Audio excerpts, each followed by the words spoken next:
ക്ഷേത്രം എന്ന് പറയുമ്പോൾ കാവ് എന്ന് പറയുമ്പോൾ രണ്ട് തന്നെയാണ്. രണ്ട് രീതിയിലുള്ള തട്ടകങ്ങളാണിത്. ഈ ക്ഷേത്രത്തിൻ്റെ പ്രത്യേകത എന്താ വെച്ചാൽ അവിടെ പ്രതിഷ്ഠാവിധാനമാണ്. പ്രതിഷ്ഠാവിധാനം എന്ന് പറയുമ്പോൾ ആ ദേവതയ്ക്ക് രണ്ട് നേരം വിശക്കുന്ന പറയാം. ഒരു മനുഷ്യക്കുഞ്ഞിന് എങ്ങനെയൊക്കെ വിശക്കുമോ അതേമാതിരി തന്നെ ഊട്ടണം. അത് ഊട്ടാനാണ് അവിടുത്തെ തിരുമേനി, അതായത് പൂജ പഠിച്ച ആളെ നിർത്തുന്നത്. കുടുംബക്കാവുകൾ ഇതിൻ്റെ ആവശ്യമില്ല, അത് വേറെ സമ്പ്രദായമാണ്. അപ്പോൾ ഇത് രണ്ടും നല്ലൊരു അന്തരമുണ്ട്, ഒരുപാട് അന്തരമുണ്ട്, ഇത് അറിയാത്ത ആൾക്കാരുണ്ട്.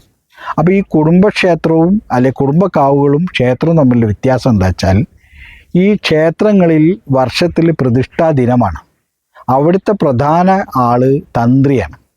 തന്ത്രി ആ ദേവതയെ ചൈതന്യത്തെ അവിടെ പ്രതിഷ്ഠിക്കുന്നു. എന്നിട്ട് രണ്ട് നേരം അവിടെ പൂജ വിധിയുണ്ട്, രാവിലെയും വൈകുന്നേരം. ചില ക്ഷേത്രങ്ങളിൽ രാവിലെ മാത്രമുണ്ട്. അത് ഈ അവിടെ പ്രതിഷ്ഠിക്കുന്ന രീതിയിലാണ് കാര്യങ്ങളുള്ളത്. അപ്പോൾ ഒരു പ്രധാന ദേവത, അതിൻ്റെ ഉപദേവത, ഇങ്ങനെയാണ് ക്ഷേത്രമുള്ളത്. കുടുംബക്കാവുകളിലെ സ്ഥിതി എന്താ വെച്ചാൽ, കൗള സമ്പ്രദായത്തിൽ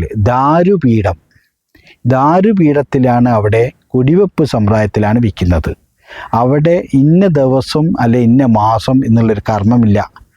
അവിടെ കർമ്മം എപ്പോൾ വേണേൽ വിളക്കെത്തിക്കാം, എണ്ണയ്ക്കാണ് പ്രാധാന്യം, ചന്ദനത്തിരി കത്തിച്ച് പ്രാർത്ഥിക്കാം. അതായത് ഈ ഓരോ കുടുംബത്തിനും ഓരോ ദേവതകളാണ്, ഓരോ രീതിയിലാണ്. അപ്പം ഇതിൻ്റെ രീതിയിലാണ് തമ്മിലുള്ള വ്യത്യാസം. അപ്പം നമ്മളെ കുടുംബക്കാവുകളുടെ വിഷയം എന്താ വെച്ചാൽ, അതിന് അവിടെ കാരണവന്മാർക്കാണ് പ്രാധാന്യം, ക്ഷേത്രത്തിൽ തന്ത്രിക്കാണ് പ്രാധാന്യം. ഇത് രണ്ടും രണ്ടന്തരമാണ്. പിന്നെ ഈ കുടുംബക്കാവുകളിലെ പ്രത്യേകത എന്താ വെച്ചാൽ, കൗള സമ്പ്രദായത്തിലാണ് പൂജ. കൗള സമ്പ്രദായം എന്ന് പറയുമ്പം അതായത് നമ്മൾ അവിടെ മലര്, അവില്, ശർക്കര, പഴം, ഇളനീര് എന്നീ പൂജാ ദ്രവ്യങ്ങളെല്ലാം അവിടെ വെച്ച് അറിയുന്ന രീതിയിൽ അറിയുന്ന പോലെ ചെയ്യുക എന്നതാണ് കൗള സമ്പ്രദായം. നമ്മളെ മനസ്സിലാണ് പ്രധാന പ്രാർത്ഥന വേണ്ടത്. ആ ദേവതയ്ക്ക് കിട്ടിയിട്ടുണ്ടാവും, ഈ ദേവത കഴിച്ചിട്ടുണ്ടാവും, ഈ ദേവതയ്ക്ക് ഞങ്ങൾ കൊടുത്തു. ഇതാണ് കൗള സമ്പ്രദായം. എന്നാൽ ക്ഷേത്രത്തിലെ വിധാനം അതെങ്ങനെയല്ല, താന്ത്രികമാണ്. അതായത് രാവിലെ ആ വിഗ്രഹത്തെ കുളിപ്പിച്ച് ശുദ്ധി വരുത്തി അതിന് ധാര ചെയ്തു, എന്നിട്ട് ചന്ദനം വെച്ചു, തൊട്ടു, പിന്നെ മലർപൂജ എന്ന് പറഞ്ഞ് വെച്ചു, പിന്നെ പൂവ് വെച്ചു, അതായത് മാലയിട്ട് ആരാധിച്ചു, അതിന് നേദ്യം കൊടുത്തു. അങ്ങനെയുള്ള ക്രിയകളുണ്ട്. അത് താന്ത്രിക വിധാനമാണ്. അപ്പോൾ നമ്മൾ രാവിലെ ഒരു മനുഷ്യൻ എന്തൊക്കെയാണ് കഴിക്കുന്നത്? ഇപ്പം നമ്മൾ എഴുന്നേറ്റിരുന്നാൽ ഒരു മനുഷ്യൻ രാവിലെ എഴുന്നേറ്റാൽ കട്ടൻ ചായ കഴിക്കും. അതേമാതിരി തന്നെ ക്ഷേത്രത്തിലെ വിഗ്രഹങ്ങൾക്ക്, ദേവതകൾക്ക് മലരും ഒരു ചെറിയ കഷ്ണം ശർക്കരയും കൊടുക്കുന്നതിനാണ് കട്ടൻ ചായ എന്ന് പറയുന്നത്. പിന്നെ അത് കഴിഞ്ഞാൽ 8 മണിക്കൊരു പൂജയുണ്ട് ക്ഷേത്രങ്ങളിൽ. ആ 8 മണിക്ക് പൂജ പായസവും വെള്ളനേദ്യമാണ്. അതാണ് ഈ വെള്ളനേദ്യമാണ് ഉച്ചയൂണ് എന്ന് പറയുന്ന സംഭവം.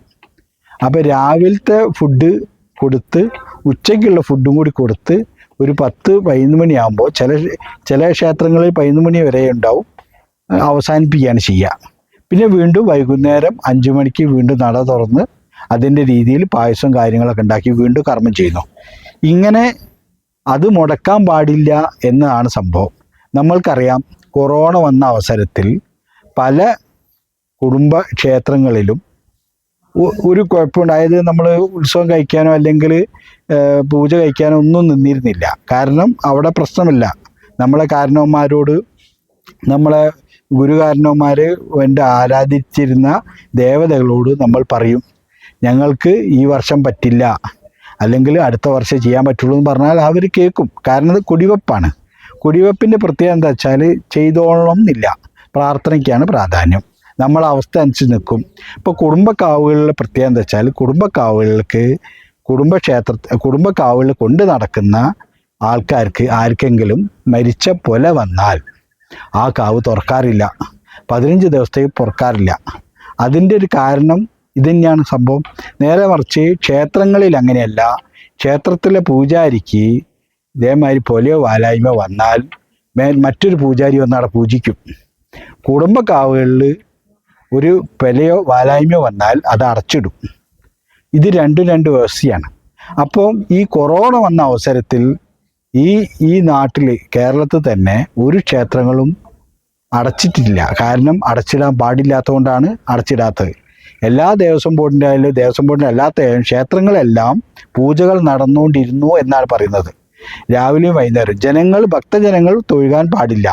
കാരണം കൊറോണ ഉണ്ടാകുന്നതിന് അധികരിക്കുമെന്ന് വിചാരിച്ചിട്ടാണ് അങ്ങനെയൊരു നിലപാടെടുത്തത്. പക്ഷേ കാവട്ടങ്ങളിൽ തീർത്തും അടച്ചിട്ടിരുന്നു.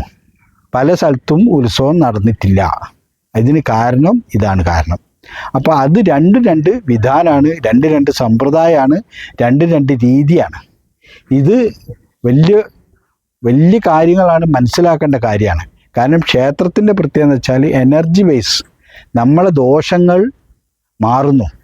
നമ്മുടെ എല്ലാ വിഷയങ്ങളും, നമ്മുടെ സങ്കടങ്ങൾ, നമ്മുടെ പ്രശ്നങ്ങൾക്കുള്ള പരിഹാരങ്ങൾ. കാരണം ഒരുവന് ഒരു വിഷയം വന്നാൽ ഭാഗ്യക്കുറവുണ്ടോ അല്ലെങ്കിൽ തമ്മിൽ എന്തെങ്കിലും വിഷയം വന്നാൽ ഐക്യമില്ലാത്തതിനാണ് നമ്മൾ ക്ഷേത്രത്തിൽ പരിഹാരം ചെയ്യുന്നത്.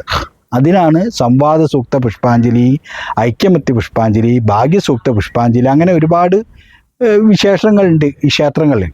എന്നാൽ കുടുംബക്കാവുകളിൽ ഇങ്ങനത്തെ പുഷ്പാഞ്ജലി ഒന്നുമില്ല. അവിടെ ആത്മസമർപ്പണമാണ്. അവിടെ അരിയും പൂട്ടിട്ട് പ്രാർത്ഥിക്കുകയാണ്, ഞങ്ങളെ രക്ഷപ്പെടുത്തണേ, ഞങ്ങളെ പരദേവതയെ ഞങ്ങളെ അനുഗ്രഹിക്കണേ എന്ന് മാത്രം പറയുകയാണ്. ഇതാണ് ഇത് തമ്മിലുള്ള വ്യത്യാസം. അതായത് ഈ കാവിൽ ക്ഷേത്രങ്ങൾ തമ്മിൽ താരതമ്യപ്പെടുത്തുമ്പോൾ പ്രധാനമായിട്ട് നമുക്ക് പറയാനുള്ളത്, ക്ഷേത്രത്തിൽ പോകുമ്പോൾ നമ്മൾ നോൻപെടുക്കിയിരിക്കണം. അതായത് 3 ദിവസം എന്ന് പറയുമ്പോൾ മീൻ മാംസങ്ങൾ കഴിച്ചാൽ 3 ദിവസം നമ്മളെ ശരീരത്തിൽ അത് പോകാൻ. അപ്പം അതുകൊണ്ട് മീൻ അങ്ങനെ പ്രത്യേകത ഉണ്ട്. മീൻ 3 ദിവസം നമ്മുടെ ശരീരത്തിൽ തന്നെ ഉണ്ടാവും എന്നാണ് പറയുന്നത്. അത് കഴിഞ്ഞിട്ടേ ഉള്ളൂ 3 ദിവസം നോൽപ്പെടുത്തിട്ടേ ക്ഷേത്രത്തിൽ പോകാൻ പാടുള്ളൂ. നിറച്ചൊരു കുടുംബ കാവുകളിൽ നമ്മളെ തറവാട്ട് കാവുകളിലൊക്കെ പോകുമ്പോൾ അങ്ങനെ നോൽമ്പിൻ്റെ പ്രശ്നമല്ല. കുളിച്ച് ചെന്ന് നമ്മൾ ഒരു ദിവസം തലേന്ന് ദിവസം ഒന്ന് ശുദ്ധിയായി, അല്ലെങ്കിൽ തലേ ദിവസം ഒരു നോൽമ്പെടുത്തിട്ട് നമ്മൾ ചെന്ന് പ്രാർത്ഥിക്കാം. പക്ഷേ ക്ഷേത്രങ്ങളിൽ അത് പറ്റൂല. ഇപ്പോൾ ഗുരുവായൂരായാലും ശരി, മൂകാംബിയായാലും ശരി, മറ്റുള്ള വലിയ ക്ഷേത്രങ്ങളായാലും 3 ദിവസം മിനിമം നോൽമ്പെടുക്കണം എന്ന് പറയുക. ഇപ്പോൾ പഴനി എന്ന് പറഞ്ഞ മഹാക്ഷേത്രങ്ങളിൽ 7 ദിവസമാണ് അവിടെ നോൽമ്പ് പറയുന്നത്. അതിന് അവിടെ പ്രത്യേകം തന്നെ ഒരു ചിട്ടയും വിധാനമൊക്കെ ഉണ്ട്. കാരണം സ്വാമിയായിട്ട് ചെല്ലണം എന്നുള്ള രീതിയിലാണ് പറയുന്നത്. അങ്ങനെയാണ് ഇത് നമ്മളെ താരതമ്യം ചെയ്യുമ്പോൾ.